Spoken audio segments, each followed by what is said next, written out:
nachos, amigos, and welcome to Record Breakers, assaulting your ears with the sibilances and pops. I'm Petey Rave, here with you, and I'm hooked on water phonics. mainly. Are you hooked on phonics? It worked for me. Barely. I'm more booked on phonics, but yeah. Getting booked, brother. Yeah, my accentuate my sexuality. And here with me on this musical journey on this podcast. No, it's not Journey. No, it's not Journey. Different talk about spaceship. music on this little book club for music that we do. Is my team, my squad, my crew. We've got David. I've had Virtual Insanity by Jamiroquai stuck in my head for the last week. Please send help. Yes. We've got Matt. Yo. Yes. And we've got Brett. I turned the conveyor belt off. Hi. Yes. I'm going virtually insane as well. Yeah. That wasn't a joke. Yes. Now I'm going to have virtual insanity in my head, and I'm going to be conveyor belting all through my house, wearing my Cat in the hat, and like, yeah. The one thing I remember of Jamiroquai was Encarnacion got. Yeah. Oh. Sorry. One of the things I remember of Jamiroquai is when black comedians would say if the lead singer was black, he wouldn't need the conveyor belt. Yeah. Well. Yeah. But Yeah. that was one of the things back in the day. But we're not talking about Jamiroquai or Virtual Insanity. Not yet. Eventually we'll get to it. That's for sure. But we're talking about an album this week. We're talking about an album provided by Brett. Brett, what have you brought for us this week? So I brought an album that almost anybody on this continent has heard pounded into the dirt. It's a little band from Beantown called Boston, and it's their album Boston. Yes. It's the one what has the spaceship. Yeah. That doesn't narrow it down too much. I know. It's the one with the guitars that sound that way. Yeah, exactly. Also doesn't narrow it down at all. Yeah, no. Let's talk about this album. Let's talk about expectations. David, what expectations did you have coming into this album? Well, I can definitely say that I knew the first two tracks because everyone knows the first two tracks of this album. So generally, I was expecting some really well-produced and well-engineered classic rock. And I feel like I got that. I feel like I got someone who is more of a guy who looks at music as something to process and engineer, as opposed to something that is felt out. But I think we got a really, really, really enjoyable rock album from it. Mm-hmm. Matt, what were your expectations coming into this album? This was another album from my fabled Half Price Books find. Oh. I don't remember. I don't know if this was from the $1 or $2 section. I may have paid full half price for this, which is like $5 or $6. Wow. So I'm familiar with it. $5. A whole $5, man, plus tax. I have a lot of That's how they respect get for you. Tom Scholz. I know. I have a lot of respect for Tom Scholz because he's a musician, he's an engineer, he designs his own equipment and stuff, and that's really cool. And you know, there's something that I admire about that. And I also feel like I'm being assaulted with sound anytime I listen to this album. It's a lot, and so because of that, even though I have it, I don't listen to it that much. So I was curious to see whether my opinion would change given a year or two. Mm-hmm. Yeah. To be fair, I don't think I ever have to listen to this album ever again. It just lives in my head because I've heard it so many damn times. It's just like classic rock radio it does things to your brain. Yeah, I've definitely heard the entire A side of this album. Friends don't let friends binge on classic rock. Exactly. I mean, they play literally every song on this album on rock radio in the Midwest. Yeah. And have for literally 4 decades. It's one of those rare albums. Like they play them all. Yeah, I'm familiar with the A side and vaguely familiar with a couple of songs of the B side. It's like this album and Led Zeppelin 2, like just all of it. Yeah. Yes. So I had some idea of what we were expecting. So, but I'm looking forward to discussing what we got, which is pretty much what we were expecting. Well, you have a relationship with some Tom Scholz gear in your life. Aren't you a proud owner of the Rockman headphone amplifier? Yeah. Somebody. I thought you had one, Petey. No, I don't think so. Oh, I thought it was the thing the size of a Walkman that you plug your headphones into as a headphone amplifier.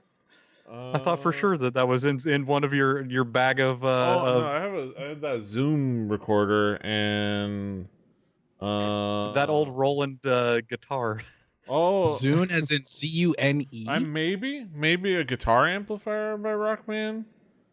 Yeah, because like in the era of like the but Walkman, I don't think I had it with me.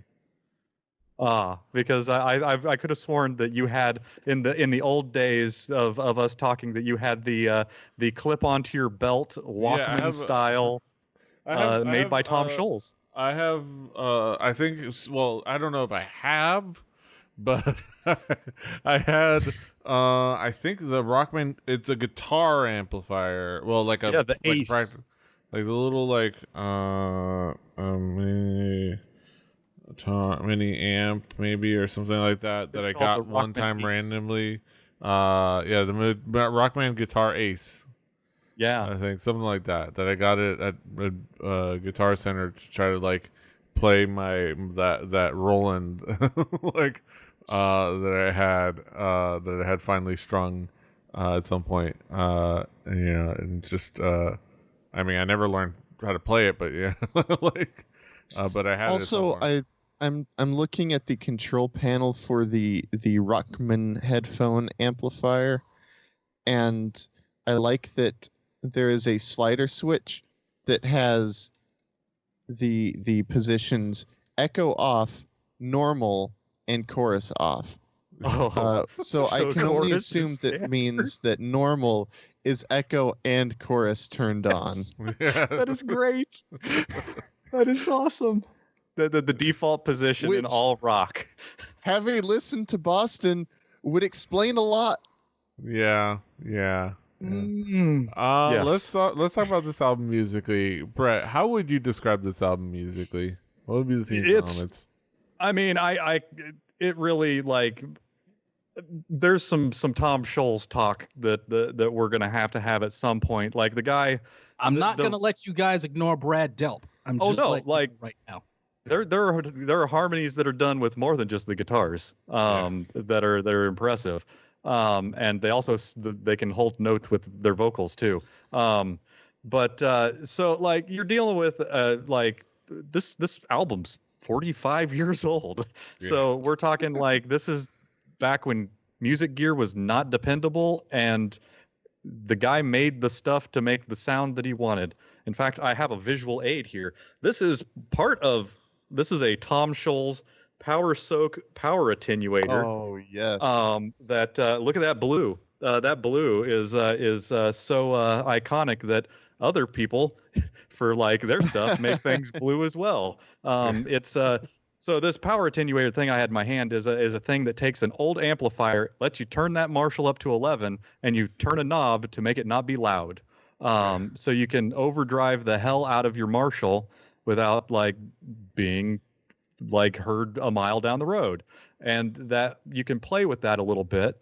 I think we've mentioned there's some chorus that gets used, and sustainers. In fact, if you look at the Tom Scholz Rockman gear, they're the sustainer and the echo box. Those things, they're iconic. They do the thing. They are the reason that the sound of the guitars sound like this. And if you go out and buy one, you too will sound exactly like Boston, whether you want to or not. It's kind of it's like I watched a demo of a guy playing with the chorus box, and he played nothing but Rush songs. Didn't say it in the title that he was a Rush guy. Didn't say anything about Rush, but it's just, was that this you, Brett? Was this actually you? I would like to play around with some of that stuff. It'd be neat if I had it, but there are some tones like this is laughable. How because every car commercial that you've ever heard is that guitar bend, a held note, and a little beetle at the end of it. Like it sounds awesome in 1976. Yeah. It's kind of a gimmick now, but it's neat. I mean, the guy's a MIT grad. He was an engineer at Polaroid. Like, he didn't need to play rock and roll music. He didn't have to fight with electronics, and he made some like blow your pants fucking tone for 70s guitar people. And thanks to him, like, we've had prog rock bands plugging into his shit for ages. And that's all really neat. Like, it's super awesome. But there's a lot of other things going on in this album. We haven't gotten to the rock and roll organ yet. There's rock and roll organ. Yeah. There's some good organ. There's organ licks. There's some good organ. The album has a big fat organ. I mean, they literally have a boogie song that is nothing but like a guitar going dumpa dumpa dumpa dumpa dump. So the organ can just go, like it's great. And then they have they have two songs that could probably have been top 10 ever opening tracks. And they didn't open the album. So there's that, holy crap, did they use some cymbals? And can you hear them? And it's not just like there is some abuse of the crash cymbal that we will get into later, but that ride cymbal's not getting a free ride either. It's getting like every beat. It's just, it is pretty great. And the vocals are amazing. 70s rock had a lot of vocals. This had vocals, had a 10 out of 10 mustache attached to those vocals. If you go to Wikipedia and you look at those pictures, mind you, they're terrible. The scans have hairs on them and stuff. The negatives are dirty. But it's not quite Jens Johansson level of fidelity. But in the 70s rock, people. But look at the shirts and belt buckles, man. It was a time, and those high notes, and the harmonies are great. But it is. I felt like Brett, and I don't know. I'll throw this around the horn too. I felt like Brad Delp, the vocalist on this album. He, in many ways, was reminiscent to my ears of a sort of a Paul Rodgers, but with more range. Paul Rodgers, the amazing, legendary singer of Bad Company, but Brad Delp was less Blue-Eyed Soul, but more straight rock, because he had the vocal range to do things in. I was just blown away at times. The thing with the vocals is it's not like the range is this much. The range is this much. It goes up. It does not go low. The vocals hang out higher than I can talk. And it's amazing. He also has a sound and a tone vocally that works so well with this era of rock, to where it's very soulful, but he can still do those crazy Robert Plant high notes that you would hear back in the day. Yeah, I mean, he matches the guitar licks. His vocals are that octave, so it's great. And one last thing, today I had a eureka moment of what am I thinking about when I hear Tom Scholz guitar, that overdriven one size fits all tone. And I'm like, oh, it's kind of like Brian May from Queen. Yeah. It's that, but not with a Vox. Instead, it's a Marshall or a Rockman. Yeah. But Yeah, when we get into songs, I'll talk about other things than the guitar, but I wanted to get the guitar stuff out of the way. The guitar. David, how would you describe this album musically? I would describe this as quintessential 70s rock. I think that pretty much ties it up in a knot. You want to talk about like big 70s rock albums that just kind of mandatory listening. This is probably up there. Again, going back to Brad Delp, the vocalist from Boston, I feel like he might get lost in the shuffle a little bit, but he is super talented. He harmonizes, he sings range where it seems like he can do no wrong.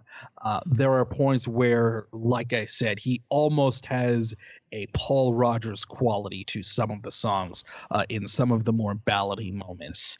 And then also he is unabashedly singing like super bombastic rock and roll from the 1970s, and it almost seems effortless for him across the board, and that is something to behold.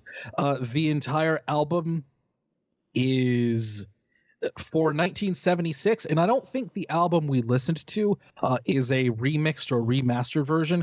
For 1976, this is phenomenally sounding. And I think that if you have some really good headphones, this will be a joy. Mm-hmm. Matt, how would you describe this album musically? It is rock and roll. It's 70s rock. You'll find this like Brett already said, you'll find this on every classic rock radio station. It'll be even more compressed than the original album already was because they're broadcasting it over radio.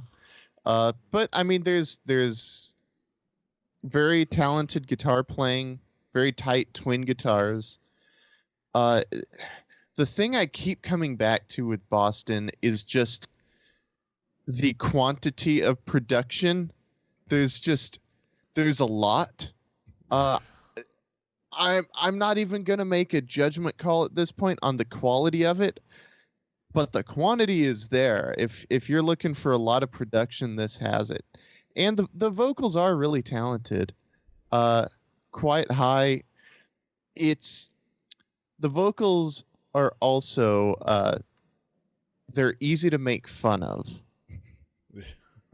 They're easy to make fun of, hard to sing at karaoke. Yeah. Yeah. Hard to sing well. Yeah, well, yeah, like yeah. You can just go nuts at karaoke, and people do. Yeah. You can try. Yeah. You can certainly try. Certainly try. The Jinx, effort. 80. But Boston is a known commodity. This album is that classic rock from the 70s, in particular, like that thing you remember from that time, which is in the mid to late 70s. Like it is a song you, like Brett said, you hear on the sound you hear on like car commercials and truck commercials, and like your local yogurt commercials, your local Toyota dealership advertising their latest financing deals. But it is memorable for a reason. It's indelible for a reason, because it created a unmistakable sound, and it is fun to listen to. It is fun to just rock out to, and it is fun to like sit down and like actually look at what made it, and what made the band their sound, and what they shifted and things like that. Like I like that in the legacy of section of the Wikipedia, they talk about how this is the album has been described as a pivot in the transition of mainstream American rock from blues-based proto metal to power pop. So they gave us power pop. So without Boston, we wouldn't have OK Go. Like, All right then. I think of this album as arena. Like they fill arenas up, and we wouldn't have the same old bands from the 70s filling arenas up today. Yeah. If it weren't for the old arena rockers from the 70s. Exactly. Well, we don't have arenas right now anyway, so you know. I mean, they're there. They're there. They'll be waiting for us. Looking like a grill. Yeah. But yeah, this is a very much a bombastic arena rock album of 1976. Like it's the easiest way to sum it up, because you know what you imagine and you know what feel you feel if you've listened to enough radio. Which if you're under a certain age, you may not. But I know I'd have. Whether you wanted to or not, this is like, yeah. I mean, I thank goodness they invented burning CDs. Yeah. Because I was done. Clear with Channel, let us know. Yeah. I was done. And college rock. Yeah. College station. College radio. Yeah, let's talk about tracks. Let's talk about key tracks. Brett, what would be some of the key tracks for you? So, like, historically, More Than a Feelin' was a song that I like. It was like, I skip this shit. I've heard it too many times, kind of a thing. And then Rocksmith came out, and then I played it a bunch. And like, it's one of those songs that if you're playing it, you're having a good time, way more than when you're listening to it.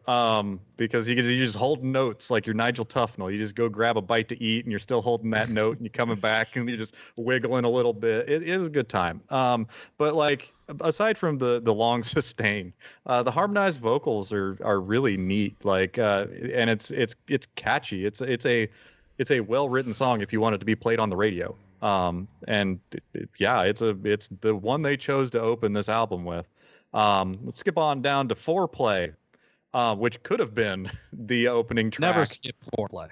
No, Foreplay is like one of that could, if now people would have a different idea of what kind of album this was if you opened up with a hot organ banger. You never want to skip Foreplay, especially when organ is involved. I mean, this could have been like Screaming for Vengeance, where it's the Hellion, then Electric Eye. Like it's like one of those, like, you know, and it comes in, it's like the tape fades out. You can just see the producer in the back smoking a cigarette, sliding that fader up, and like, there we go. Like it's you know, it's definitely one of those. And holy crap, does that crash cymbal get hit? Like, you know, yeah, it is that crash cymbal. You know, R.I.P. Frank Zildjian, the crash cymbal. Like he was getting worked. And also that sustain. Yeah, I can imagine one of the actors from Almost Famous, like with a cigarette just kind of dangling in his mouth, just like leaning over the gradient brown sunglasses, brown shirt, brown pants, brown leather belt, blue shoes. Yeah. It was 1976. He drove his AMC Gremlin to work. Like, he's coked up. Like, you know, and you know, long time. I can. That is the opening lick to that song. Like, yeah, I don't even have. I can look at a guitar and see where that goes. Like, it's one of those songs that, like, you know, it's great. But probably my favorite song on this would be "Smokin'." It's also they modified a song that was not about smoking drugs to be in one that's definitely about smoking drugs. Yes. But it's a boogie song, like having a straight boogie where the organ gets to play along, where the guitar's just going,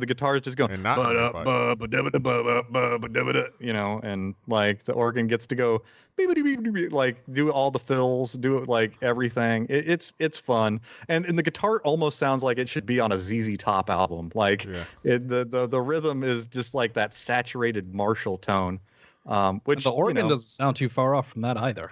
I mean, they were pushing that thing like you did in the 70s too, which, you know, God, it was like, the 70s. I mean, I love me an organ. But I understand why we switched to digital keyboards that do that. But man, it's neat that they had to hire somebody to haul that shit around. Like the 70s, cocaine fueled. And last but not least, let me take you home tonight. If it's an album from the 70s, you got to have a song about boning people from the crowd. Yeah. So it's not quite Leonard Skinner having two on the same album, but it's up there. So it checks that box. Yeah. Confirmed. Yeah. David, what would be some of the key tracks for you? I'm just gonna go ahead and say I enjoyed every track on this album, but one, and that's the one I'm going to point out, only because I think it's the low moment of a very strong, complete album, and that's Rock and Roll Band.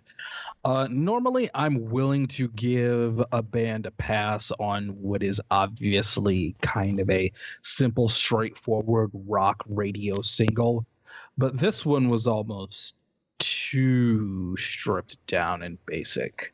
I felt like hearing this song amongst all the others it felt kind of tacked on at the end.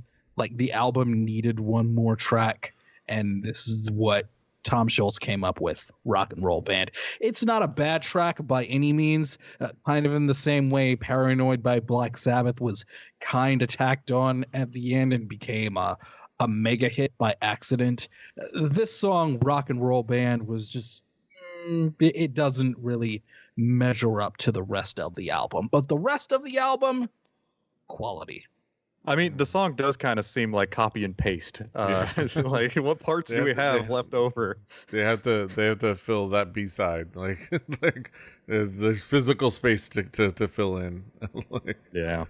Longer organ solos. Yes. Matt, what would be some of the key tracks for you? More Than a Feeling. This is a song that I got called out on for singing in a mocking tone, and I didn't even realize I was doing it. I just had my headphones on, and then somebody said, like, hey, don't quit your day job. And I'm like, well, fine, whatever. Screw you too. I'm a great singer. When I try to be. Have you done vocal lessons? I have. Cool. Yeah. I seen it. But when I try to when you're making fun of the singing of More Than a Feeling, it sounds like you don't know what you're doing. Kind of like when you're trying to do an Eddie Vedder as a joke. Right. Yeah.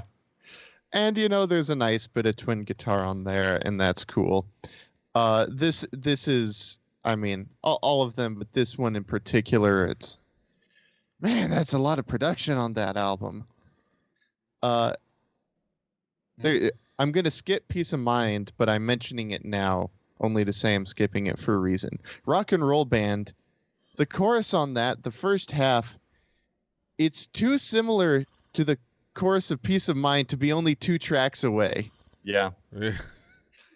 And then let me skip forward to Something About You, which is not too close at this point, but the intro chord progressions matches that of Peace of Mind. Yes, and 1-to-1. The chorus vocals match that of Rock and Roll Band.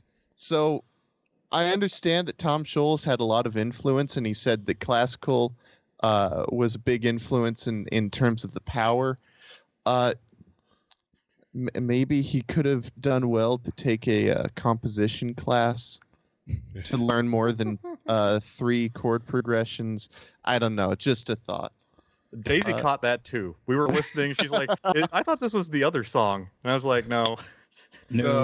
It's 3. It's 3 different songs that are all the same. Debut album. You kind of give it a pass. Debut. It all was uphill from here too. It was not. And lastly, Smokin'. This one had a nice shuffle that was fun. It's basically 12-bar blues, which is not a bad thing. I've I've been wanting to write a book claiming that every song is either 12-bar blues or rhythm changes. And there's a fun organ solo. But the thing that I loved on this one was near the end, there's just a harpsichord, which I guess is also, we can chalk up to his classical music influences. And I'm pretty sure it was digital, but it was not a. I've heard worse harpsichord sounds. Was it like a one of those like, yeah, I didn't look that up. It was like a clavinova, clavitar, one of those like early. I don't know. One of those. Those aren't real. Maybe a clavinet. Well, Wikipedia lists a clavinet among the instruments Tom Scholz played. Oh, that would be what I'm trying to think of. Yeah, a Hohner. Yeah. And to further accentuate his classical music influence, there's also the organ plays this diminished 7 sustained arpeggio that eventually resolves, and that's similar to the toccata and fugue that everybody wants to play at haunted houses. And so I guess those are the 2 classical music influences that I noticed on this album. Yeah, after the da-na-na, da-na-na-na, da-na-na, I don't actually know the arpeggio. Yeah, that. Yeah. Yeah. You guys pretty much covered all the songs. I will say not a lot on here. Yeah, there's not a lot on there. It's a quick album. It's quick. It's quicker than that's with solo stretching it out. Yeah. If like like I said before, the whole A side, is very familiar to people, but in particular more than a few and for played a long time. And Smokin' is a fun, like Gil said, boogie. And it includes Brad Delp getting credits in writing it. So he showed up and did the thing. And if I remember correctly, Let Me Take You Home Tonight also had some of the moments of like nice guyisms. If I remember correctly, I've got to look it up, but it had a couple of like I forget how many.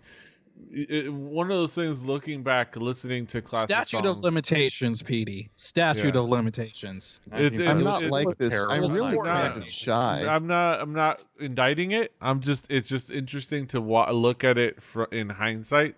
Just observe it in hindsight of like, man, how many love songs that dudes wrote, especially in rock, especially white dudes, were basically nice guy anthems, a la Shawn Mendes's. What the fuck is that song? That I Treat You Better. Like fucking, like it's just fun to kind of look things in hindsight. Classic rock has the statute of limitations. Exactly. Yeah. So like I said, it's just fun to like look back at things on a lyrical level. But let's bring it back around the horn. Talk about some conclusive thoughts. David, what would be your conclusion on this album as a whole? This album really flew by, and it was so well done. The good songs are great, and even the lesser songs are still good enough for rock radio.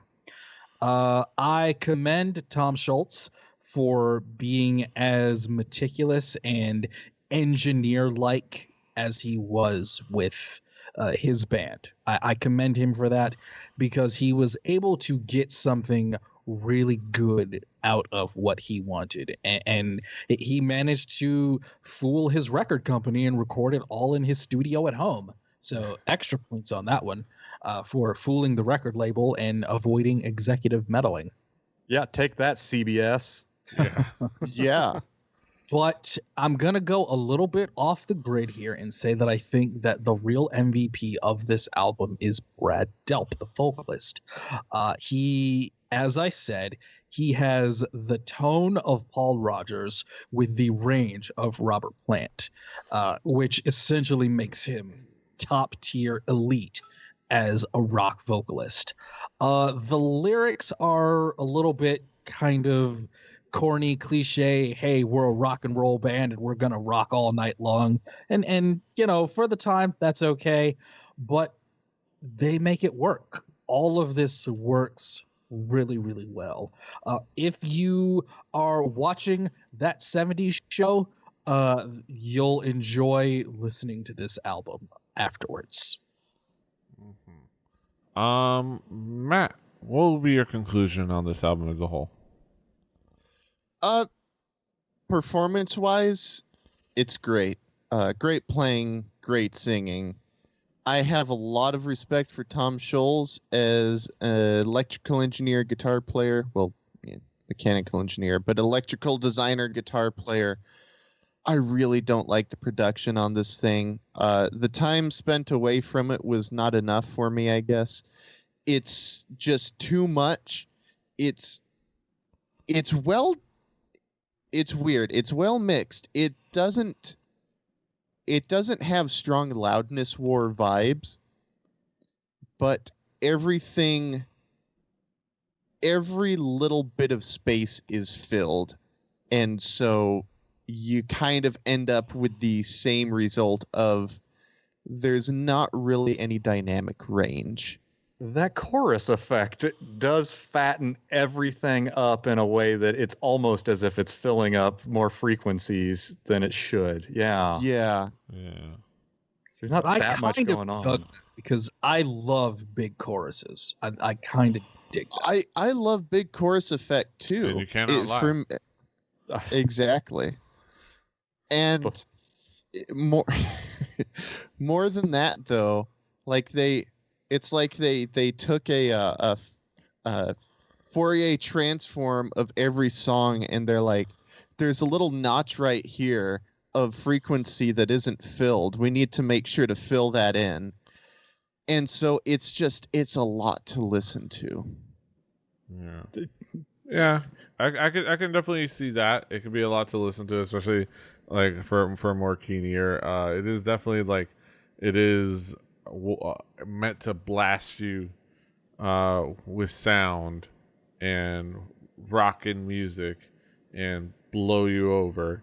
And I was okay to go along for the ride, but I can definitely see how it could overwhelm.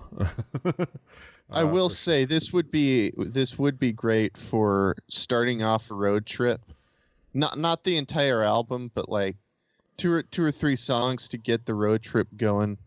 Or if you found like an old Sansui in your grandma's attic, and you're like, oh, and I got this old JBL, let's hook it up and play something.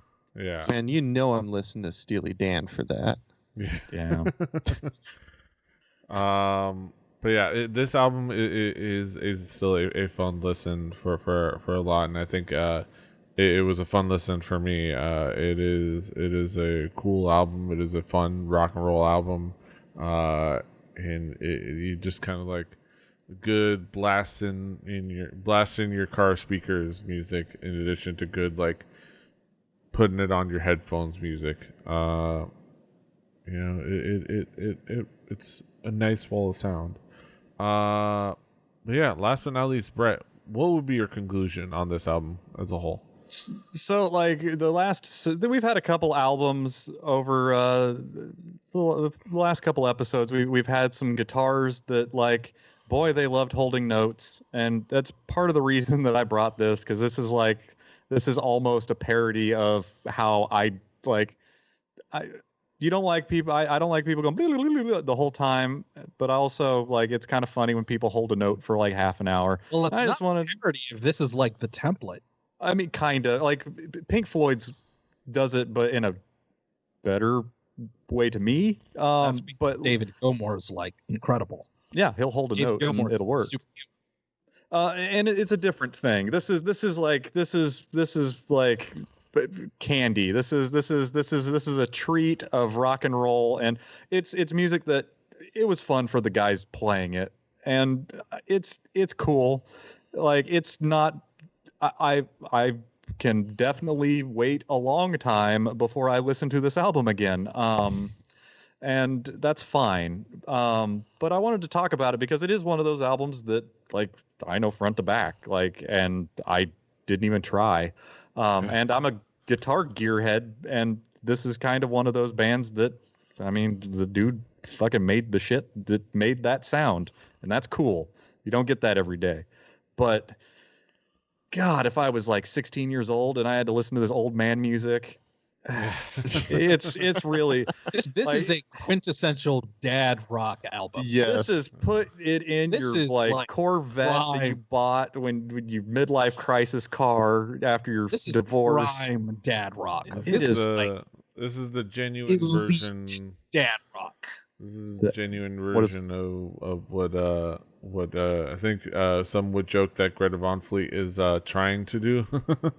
You put on your Air Monarchs and your white socks and your shorts with your t-shirt tucked into it, no belt, and your dad hat, and get to listening to this. This is boomer rock. Sunglasses and your sunglasses. Yes, but they're going to be terrible sunglasses. But this is fun. I had fun looking stuff up. I had fun watching the YouTube. I had fun learning that the clavinet is actually the thing I was thinking it was. And this is music for people who say it's the fun. YouTubes. Yeah, it's unironically. This is not something that I would not put on. Let me take you home tonight. If I actually wanted to take someone home tonight, like it's not that. It's kind of what you would do for the opposite. Unless you were Carl from Aqua Teen Hunger Force. I mean, he's like the drummer from Fuckhead. But yeah, it's hilariously 1976, and I was happy to talk about it. I'll be done talking about it in about 5 minutes for a long time. Yes, for such a long time. Yeah, now we get into the last stretch, our main event of the evening, the home stretch, the landing pattern of this spaceship. The moment we've all been waiting for, our haiku reviews. Let's get down to the nitty gritty. Haiku numero uno. Let's start. David, what is your haiku? Quality hard rock. It's a hallmark of its time. A nice reminder. Mm-hmm. Matt, what is your haiku? Quite dense production, undeniable talent, hard time enjoying. My haiku, a classic rock gem, all made in a dude's basement, whole thing's a classic. And Brett, lastly, what is your haiku? This is inspired by a true story. May or may not be of my wife. Sister buys record. One from brother's favorite band? Oops, bought Chicago. Yes. That is not wrong city, wrong album. Yeah. I'm trying to remember. Right choice. What movie? Probably for me. What movie? There was like a movie or TV show where that was a thing, and that was a joke, but I don't remember. But of Chicago, I don't remember. But yeah, those are our thoughts on Boston's Boston. You can of course find it on our Spotify playlist in Boston, but everywhere on our Spotify playlist. Play Record Breakers, the home game. Do your due diligence and your due diligence. Follow along at home. On that Spotify playlist would be next week's record, and that will be provided by Matt. Matt, what have you got for us next week? I will be bringing a offshoot of the Grateful Dead with the New Riders of the Purple Sage and their 1973 album, The Adventures of Panama Red. I love this already. Yes. I look forward to this. But you can look forward to that next week And that'll be next week, and this is this week. And you can find us all over the internet. David is at Call Me DJM. Matt is at MRiddickW. Brett is at HibBBard, HIBBITYBIBBARD. I'm at PD Rave. The show's at 4 Record Breakers. That's the number 4 Record Breakers. RecordBreakersPodcast.com. RecordBreakersPodcast@gmail.com. Rebelli.net for listening to other shows. Rebelli TV on YouTube and on Twitch. You can watch us record live. Watch us record this show live. Watch us do D&D with Through the Tomes. Watch me panic DMing a D&D campaign. Also known as DMing a campaign. Exactly. So fun times. Commiserate with me, all y'all. And also Astroneer every Thursday. Some space trucking. So come on. And join us and follow over there. But yeah, like, share, everywhere you find podcasts, Apple Podcasts, Google Podcasts, Spotify, SoundCloud, all places. Like, share, subscribe, do all the things. Until next time, hasta los huevos. Like Larry Bird in Boston Garden, from downtown, Toodaloo, Boston. I'm staying out of Boston. That's a good idea.